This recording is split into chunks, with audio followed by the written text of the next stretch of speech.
बोलिए राय दामोदर भगवान की जय। अथ कार्तिक महात्म्य।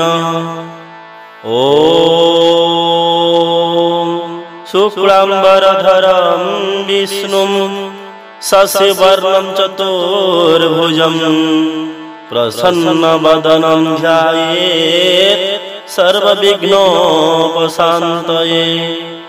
व्यासाय विष्णुरूपाय व्यासरूपाय विष्णवे नमो वै ब्रह्मविधये वसिष्ठाय नमो नमः। वैकुंठे च प्रयागे च तथा बदरिकाश्रमे इदं विष्णो विचक्रमे क्रोधदनमीदधे पदम्। तव प्रसादात् पापं मे दामोदर विनश्यतु। नित्ये नैमित्तिके कृष्ण कार्तिके पापनाशनम्। त्रयोविंशोऽध्याय। श्री भगवानुवाच कहन्ति सर्वलोकेश्वर हे प्रिय शुण धर्मसार। सुजन संगे मेल होइथिले उत्तम गति पाई। से कथा कहिबा प्रस्तावे अवंती नगर मध्य पूर्वे। ब्राह्मण नामे धनेश्वर बालुत कालु दुराचार। विद्या न पढ़े दृढ़ मते असाधु बालक संगते। नित्ये बुलंती नग्रांतरे पुबाटोली धरी करे। वृक्षर तले अनुसरी नित्य पक्षींक प्राण हरि। काहाको बंदी करी पोषी ता अर्थे क्षुद्र जीवनाशी। जूत परिधि नट कृत्य दिन हरई एहि मते। स्नान भोजन कार्य सूची एमंते बाल्यकालु बंची। युवा समये महाबली सुजन जंगे नित्य कली। असाधु लोक संगे प्रीति निंदा करई धर्म कीर्ति। कुटुंब पोषण निमंते वाणिज्य वृत्ति करे नित्ये। जावत द्रव्य किणी रखी पुणी बिकई लब्ध देखी। जावत रस गुड़ लुण काष्ठ अंगार आदि तृण। दारु गंधक रखी लुहा बलद पृष्ठे भड़ा बुहा। चर्म पादुका आदि किणी आमिष मुंडे बोही आनी। गोमेश छागल सहिते किणी चलई नित्ये नित्ये। गुपते हरे पर वित्त धन लोभरे खेले जुत। निरते पर द्रव्य रसी दुर्जन रखी मिथ्याभासी। अति कृपण मति धरे देले दियई बेश्या घरे। एमंत केते काल अंते ब्राह्मण वाणिज्य निमंते। द्रव्य बलद पृष्ठे कला अन्य देश सु चली गला। जे नग्र महासती नाम बेनिजो जन से ही ग्राम। से देश समुद्र उत्तरे नर्मदा नामे नदी तीरे।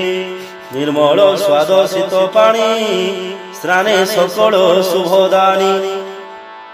से पुण्य नदी बेनी तीरे बहुत देश दुई जगरे। पवित्र जल आनी आसी कार्तिक व्रत उपदेशी। संकल्प करी सेहि दिने रही अछंती साधु जने। ताहांकु देखि धनेश्वर मनरे करई विचार। मुहि एहांक पासे रही द्रव्य बिक्री जहि तहि।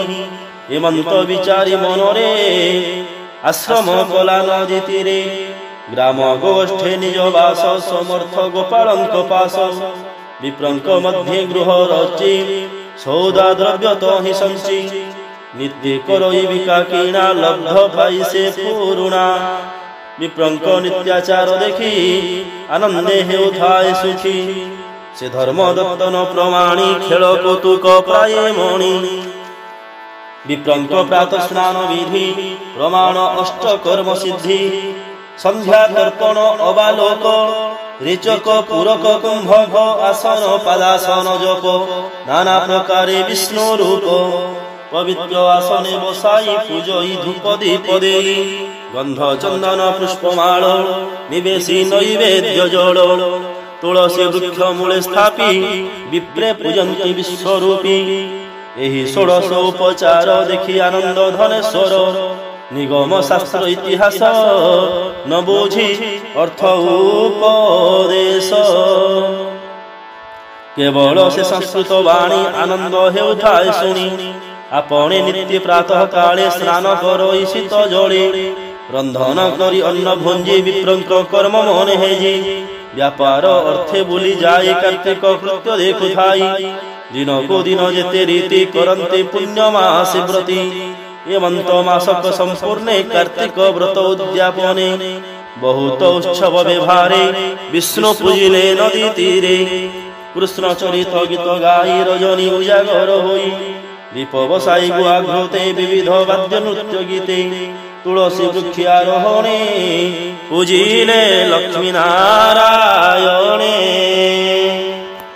ता देखी विप्र धनेश्वर रात्रे होइला उजागर प्रभाते नित्य कर्म सारी अन्न भुंजिला सुस्थ करी आरे कदिन जीव घरे इमंत विचारी मनरे रात्रे शयन काले आसी विप्रकु काल सर्पदंशी सर्प विघाते धनेश्वर राइला तीर्थवासी नर कहिला सर्पाघात मते शुणी विस्मय सर्वचित्ते विषनाशन बुद्धि करी केबे हेन पारिले हरि समस्ते कले हाहाकार प्राण छाड़िला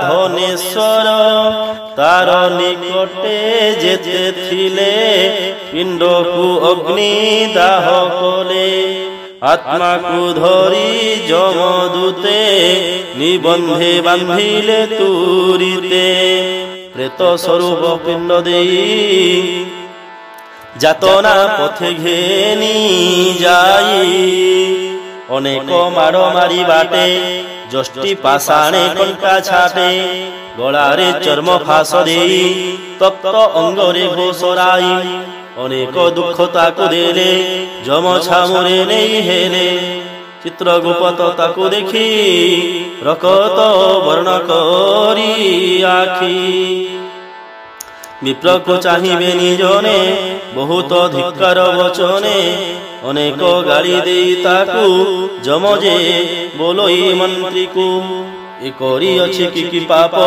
बुझी कहिबा सिना को करणे कहिले अद्यापि ए ब्रह्म व्याधि मोहा पापी हत्याए करी अछि जेते आवर पाप नाना मते केता संक्षेपी कहिब शत बरसे न सरिब मंत्री बदनु एहा शुणी सक्रोधे काल दंड पाणी प्रेत पगण को अनाई आज्ञा जे देले जंतु साई बोलोई ए पापी की निय ओण उप्रोधे दंड दिय तप्त चिकण अभिषेके निवेश